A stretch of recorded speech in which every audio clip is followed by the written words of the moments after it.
Jeff Gordon here from Writers Bootcamp. Welcome to Creative Currency number 7 in just the past few weeks. We've got 4 more coming up very soon. At Writers Bootcamp, the primary slogan is "The secret to writing is writing," although writers who want to have a career need to learn rewriting extensively because that's where the payday is earned truly. I conduct 9 times a year a 10-week process we call basic training. It's more than basic for writers who have experience, but it's a great foundation for newer writers and artists, actors and filmmakers to create vehicles. You need 10 hours a week for the 10 weeks. There are 6 Zoom meetings. And we take you from idea through 3 drafts of a feature film script or a TV pilot, or the foundation in 150 pages of a book. Some books are only around that, depending on what they are, as we'll see today. And then we have an ongoing pro membership with 2 separate project groups. There's an initial 18 months of support to develop 3 or 4 or 5 projects, an arsenal of work to prepare for becoming representable as a writer. And there are ongoing creative support functions, free script evaluation. After the 18 months, people can return at a 50% discount as an officer to maintain their regimen in the project group, which is very social and supportive. And there are ongoing free career benefits, including a legacy of we're indexing them now and transferring them, a legacy of nearly 500 panels and speaking events and interviews with Hall of Fame screenwriters and alumni who are successful. Out of 12,000 people who've gone through Writers Bootcamp since 1989, we've got about 1,000 high-level, major credit and books published, major success stories. And we have an initiative right now, in addition to Creative Currency, called The Next 1,000, especially for alumni. We'd love to hear about the successes we don't know about. That news comes in regularly, and it's one of the most gratifying things. And we'd love to discover new talent.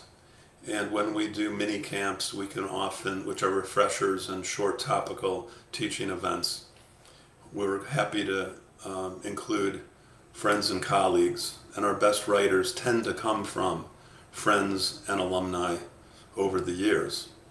So welcome to Creative Currency. We're waiting for Kelly Browne, one of our favorite people, a very accomplished author, and hopefully she'll be tuning in shortly. Right?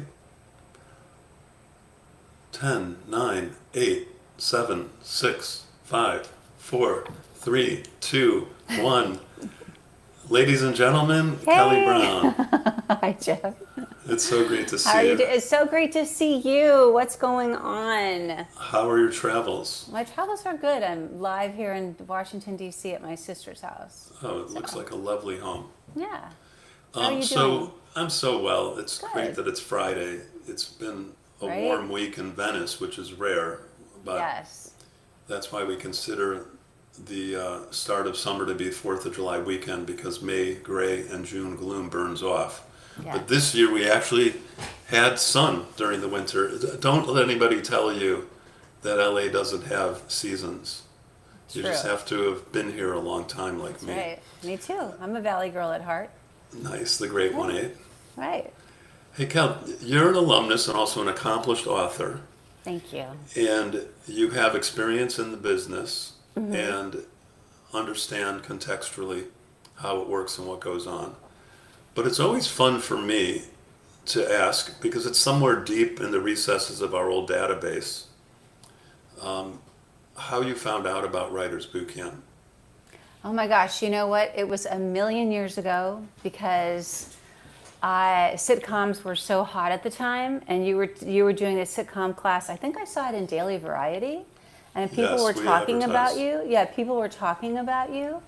And I had just come off a television show called Moonlighting, and I thought, hey, I would really love to explore this and be good at it. And so I took your sitcom writing class in Westwood. That's how What was great at the time, it was separate, and then shortly after, because the distinctions between television and feature films are important. They're more similar than they are different, dependent on multiple storylines and the recurring conceits and working mechanics of a series. And back then, so we integrated TV and features and books. We just make distinctions depending on what somebody's writing, and that's helpful to the other writers. But at the time, sitcom was, in a great era, half hour, multi-camera. And so we were able to do many of those. We probably did 20 or 30 separate groups over a 4 or 5 year period. So yeah, that's cool. Yeah, I was so grateful for that class because it really got me into that structured mindset of how things should be done. And I think as a writer, it's very easy to just want to sit down and write. Oh, I see the idea. I just want to sit down, I'm going to write it. And all of a sudden you're at page 60 and you've written yourself into a hole and you don't know where to go.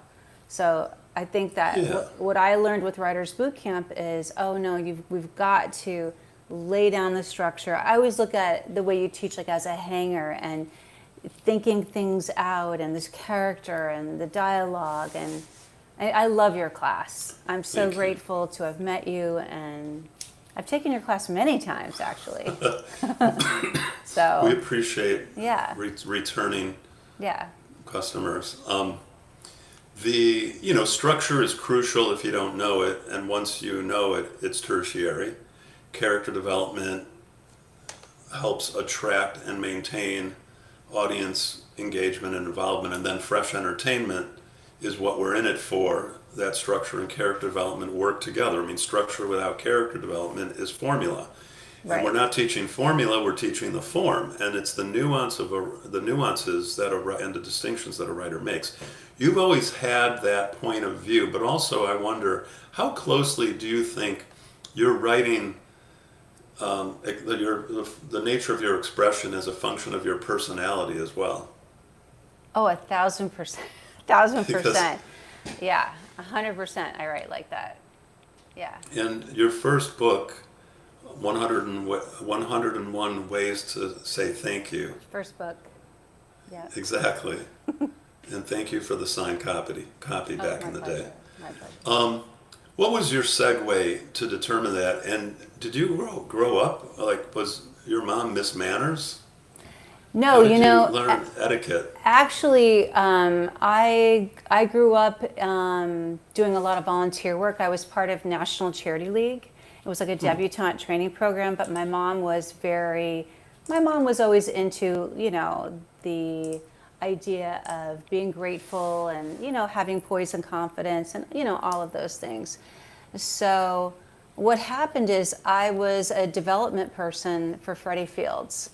And I had a lot of background in contacting agents and writing outlines and things like that.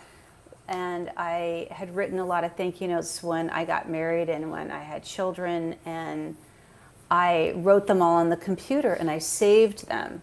And people started responding and saying, oh wow, these are so good. And I thought, well, as a writer, what can I write that people will want more of, that people will have to keep going back to? So I thought, I'm just going to see what I can do about writing this into a book proposal, going out on the market, and I sold it. I had no experience in books whatsoever. And how did you conceptualize that or describe that at the time? Well, what I did is I thought, what are all the subject matters that somebody could write a thank you note for? And people weren't writing thank you notes because they didn't know how to do it.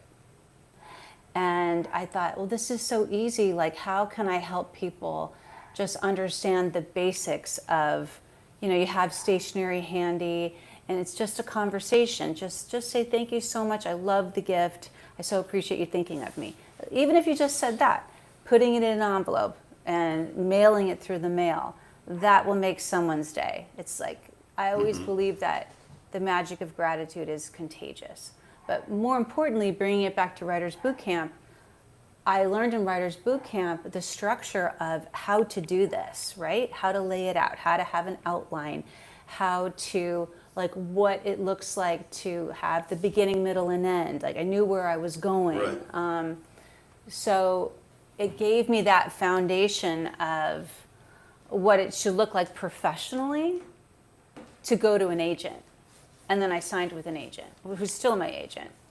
That's amazing. It was amazing. And I'm so grateful. Was it the first agent you went to, or the first? Oh, no. And how many publishers did they go to? Oh, my goodness. Well, this is years ago, right? Right. The first agent went out, and it didn't sell the first time around. The second time around, I switched to a different agent, right? I went back to school, got my degree, and the second time around, chick lit was really popular. And the title had 101 in the title because I wanted it to come up first on Amazon. It was originally 101 thank yous, right? Got it. That's what I wanted it to, that's what it was. So when it sold, they changed it to the Down-to-Earth Debutante's Guide to Gratitude. That's how it sold. And then they changed the title back. So, it's what was their perspective on the title change later? I think it was when I said to them, hey, the number has to be in the title so that it comes up. Yeah. Right. And then we need to have like breaking it down into 10 chapters and then having 10 thank you notes per chapter so that you have 100 for all different parts of your life, from business, weddings, funerals, babies, whatever. And so that's how it sold. So I had no intentions of being an author. I never thought that was going to happen. I really did it as a writing sample so that I would have, be published. But again, in order to do that, I did like a magazine article. I wrote like a little column in like the Pierce College newspaper so that you had some writing credits. Like, it's like you always talk about building on things, right? And so I did like little tiny writing things to get bigger and bigger and bigger so that when I did go to the agent, I could show them like writing samples that I have done. Today things are different. And those smaller victories Yeah. create a step ladder toward confidence, right? Absolutely.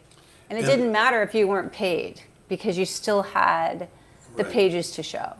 I'm curious, how idiosyncratic or almost irreverent or even ludicrous were any of the letters initially? And were the conversations, hey, this is too quirky, or this isn't... I mean, you're a naturally elegant and charming person. Oh, thank you. So the question Oh my becomes, gosh. the question becomes, like at any point creatively, did you go down rabbit holes where you wrote a number of examples that you just could not use or didn't match the sensibility overall? Well, again, Writers Boot Camp, you always talk about like taking a scene and writing it 10 different ways or 50 different ways, right? How are the different ways that you can do it? So that's kind of like what I drew from, like what are the 50 top wedding gifts, and I wrote thank you notes for all of it, and then I just picked the ones that I thought were the best. That stood out. Like, thank you for the vacuum cleaner, the Right. one touch vacuum Right. cleaner. But bringing it back, like how did it happen for me? I got one pass letter after another. I mean, maybe 25, which is devastating, right? And at that time, publishing was more alive and well in the world. Things have changed a lot right now, right? Because we're more digital. So and I think my agent was getting a little bit frustrated, and because you're not sending the book out, you're sending out a book proposal, right? Which looks like an outline in a chapter. What it looks like is a marketing plan. It's about the author, about the book overview, your marketing plan. And today it's expanded to how many followers do you have? Who do you know? What is your past press? You know, do you have a blog? Do you have a podcast?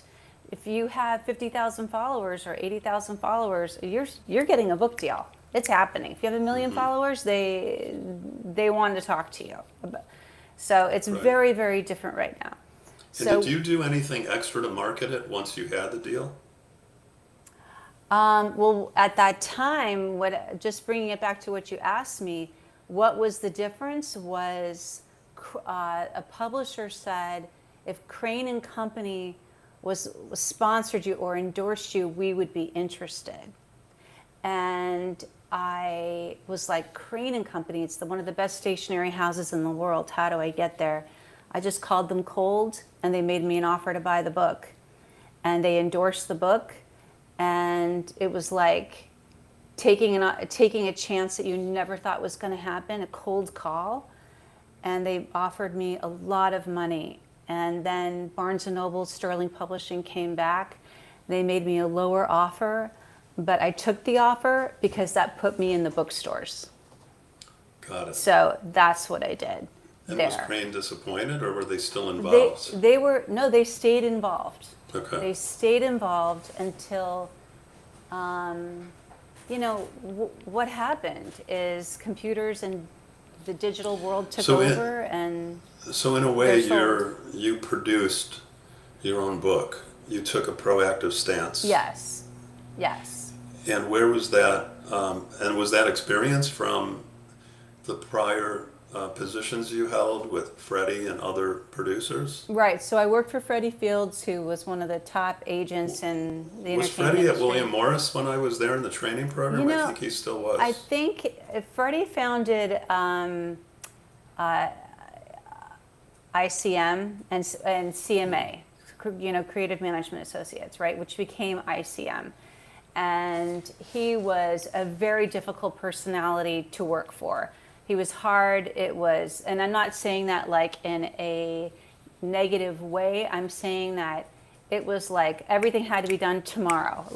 Yesterday. Front line, right? And so whatever he demanded, and I shouldn't say demanded because this is the way Hollywood was at the time. We did it. It was done. No, there were many stories, not only in the William Morris training program, but at various, producer companies with phones being thrown and just the speed with which, we were rolling calls, which I don't know that most of our peers do that anymore.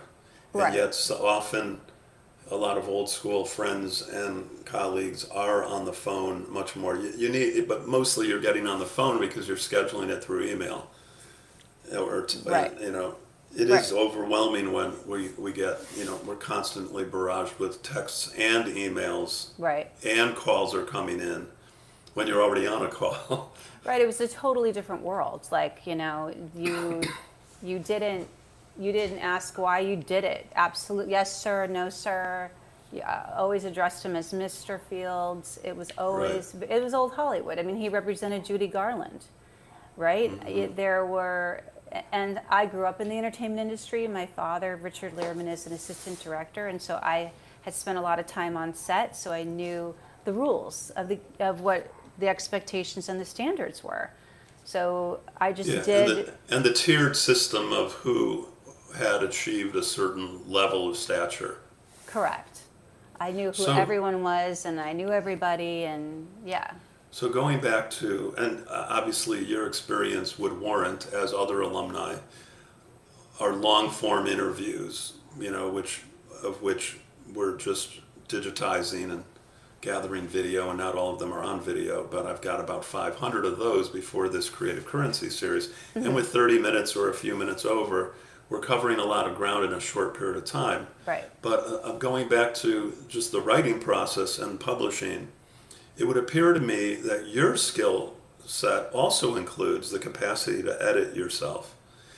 And in publishing, and especially with more narrative material as opposed to either, case study or how-to or lists of do's and don'ts where there could be more white space, blank space in pages, and they could be shorter books. How much did you proactively lead your own editing process, and how tough was that on the first one, and has it gotten easier with the multiple, the extension of the series and also the variations in other books? In my editing process, I think that, first of all, I think the most difficult thing for me to do was actually write the book proposal, because that I had to, I spent months and months and months writing that. It was like over and over. When I actually wrote this book, it took me 6 weeks because I had been so hard-lined on that outline. I had everything outlined, I had every subject outlined, and then when I got to the business of writing it, you can't leave it unclear on the page and think, oh, I'm going to come back to that later, because later has arrived. You're giving those pages now to your publisher, and then the editor's coming back and editing it, and then 2 drafts later, we're printing. We're going to design copy. So you have to be really clear on what you want to say and how you want to say it. I will say that so I've written 5 books, right? I would say that in every experience, the publisher has given me leeway into writing what I want and saying it the way I want to say it. Many times when you get a draft back, it's like all redlined and you're overwhelmed and, oh my goodness, like how do I fix this? Like, what's going on? And I always go through first and like fix the easy things, like the commas, the periods, the little notes, and then the big things, I try to sit 24 hours and wait and digest it and decide, like, oh, am I really going to fight for that? Do I like this? Do I like what's best for the book? So because it seems to me that in publishing, editors aren't always leaning toward structural notes. May not.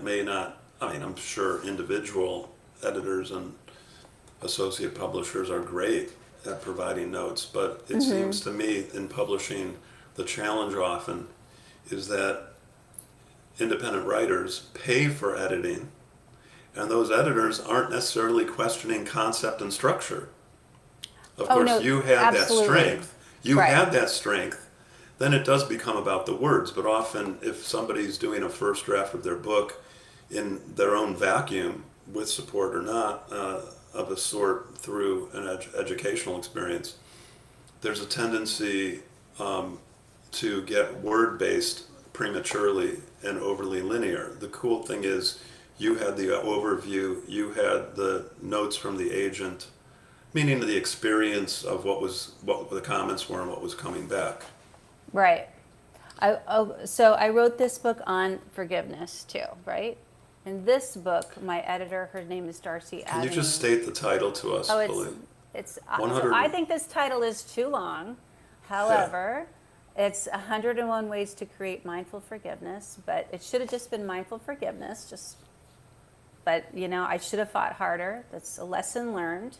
But anyway. But you didn't want the 101 to show up in a certain place. I did. But here's a note for everybody else. This book is about forgiveness, right? That should have been word number 1 or word number 2, because when you put it in the Amazon search, forgiveness. Oh, I'm looking for how I'm gonna learn and forgive my mother or forgive my sister or my boyfriend or whatever.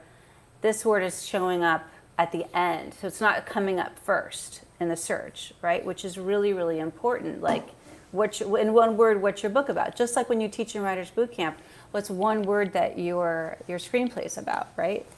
So anyway, Darcy, my editor, she decided that I needed a whole new chapter first on what mindful forgiveness was, or in meditation and things like that.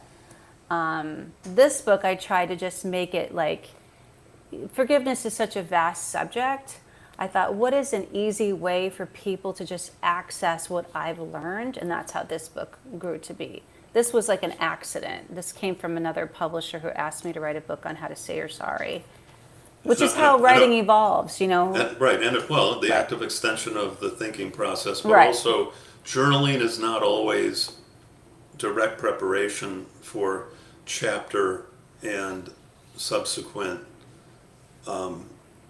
emphasis, points of emphasis. Right. But was a book like that, did it benefit from a kind of journaling? Absolutely, because I think with journaling, Because it's so personal. yes, and I think it allows you to have an open heart and understand like what you're really feeling.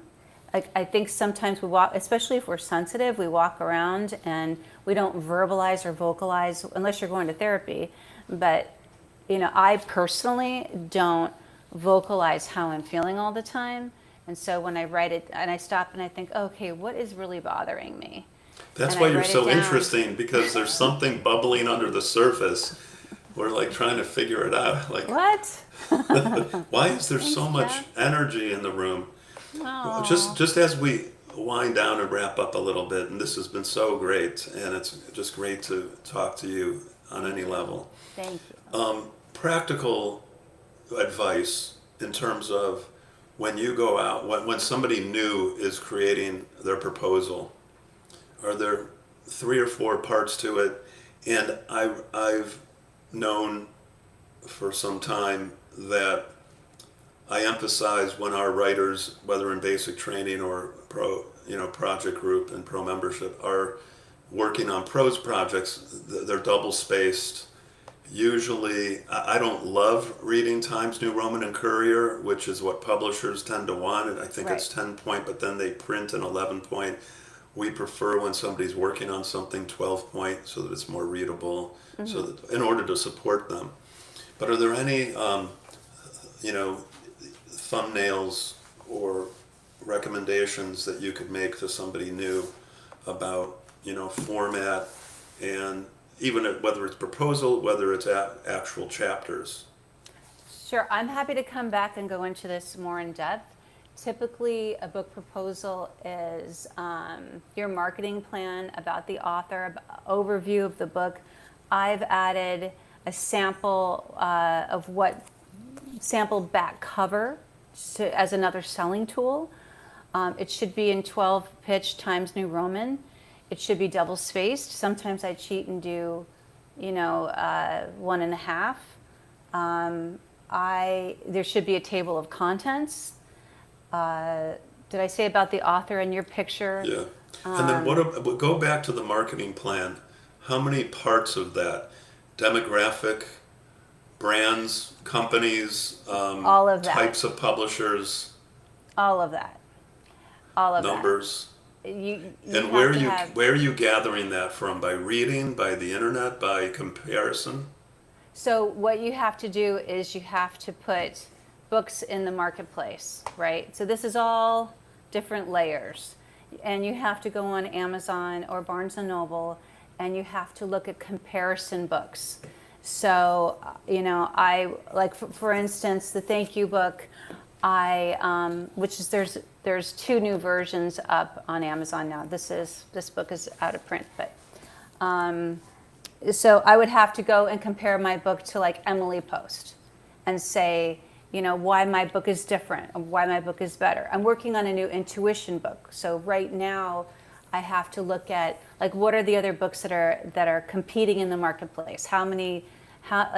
Is it current? Is it relevant? Are people wanting it? I use Google Trends sometimes as a point of information, and like I put in forgiveness versus how to say you're sorry. And when were people looking for ways to learn how to apologize? I noticed that there was a high trend for that during COVID, which I thought was kind of interesting because people are being more reflective during that time.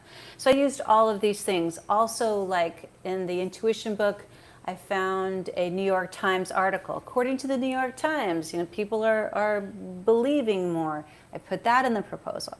Again, I'm happy to, this is a whole other conversation. great. Happy to come back. I keep it about 50 pages, my proposal, and I include 3 sample chapters in these how-to books. They're shorter chapters, right? Yeah, it's about 10 to 15 pages maybe. Just because people want quick and easy information. They want to know how to do it in a paragraph. They want to know how to access information, right? I think the digital age has changed us into wanting like fast, easy capsules of, how do I lose weight in, a day, right? They just want the answer. Right. So, yeah. So this is a whole So thing which I'm happy to come back and do. Yeah, 2 last things. Very helpful. Very Sure. good to see you. Thank you. Thank you for doing this. My pleasure. How can, if anybody wants to contact Kelly, you can email me, jg@writersbootcamp.com, just to vet those, and we're happy to pass that along. Sure. Please subscribe to our YouTube channel, The Writers Bootcamp, and also ping me at writers_boot_camp at our Instagram. We'll have clips available. Any last recollections of an exercise or a tool at Writers Bootcamp, and any comment about inspiration or something motivational to writers and artists out there? Sure. I think one of the really wonderful tools that you've taught me is brainstorming, and how looking at those different conceits of how to do things a different way that we haven't seen before. That's always stayed with me. I think that we write very conversationally, and then when you go out of the box like that, it opens your eyes up. And also, I think you've talked about listening to other people's conversations and noticing character and what people, do versus what they say. That's helped me a lot. And I just so appreciate the honor of being in your class. And Wow. I look forward. No, but it's true. Like Thank you. I've come in at different times in my life, and I always learn something more. And it's not just a class you take once. It's a class that keeps you disciplined and professional, and I'm so grateful. And So keep various writing. projects. The secret to writing is writing. That's what I would say. Kelly, thanks so much. Safe Thank you. travels. Thank you. Okay, we'll see you Yes. soon. Okay, I'm just going to wrap up with an announcement. Okay. So feel free to. Yeah, follow me on Instagram, Actually, Kelly Browne. keep yours open, Okay. even if you have. I don't know how. We're working with some Riverside uploading. So Okay, so I'm just going to turn off my video. great. Thanks. Okay. Take care. Okay, take Thank care. you. Thanks, everyone. We have a basic training starting a week from Saturday, 2 weeks from Saturday, August 1st. 10 weeks to take an idea through 3 drafts. And if you have a creative currency speaker suggestion, while we have many alumni and friends and colleagues in the business, we are, and we have a number of these booked. The goal is to have 3 a week for the next 30, 40 weeks. So we're off to a great start. We appreciate everybody. Feel free to ping me on LinkedIn. For 15 years, when Facebook took off, we didn't get involved in social media, with a few attempts by staff. And now we're doing it because it's just hard to keep in touch with everybody by email. One of the reasons we didn't was that we had 60,000 people in our database, and it felt compromising with Facebook. But watch for these clips. The YouTube 30-minute episodes will be on our YouTube channel for some time. Thanks, everybody. Thanks to Brad Miller on staff, our Director of Development. We appreciate you. Thanks again to Kelly Browne, a very inspirational person, an old friend and an alumnus of Writers Bootcamp from years ago, which has contributed to her success. Thanks so much.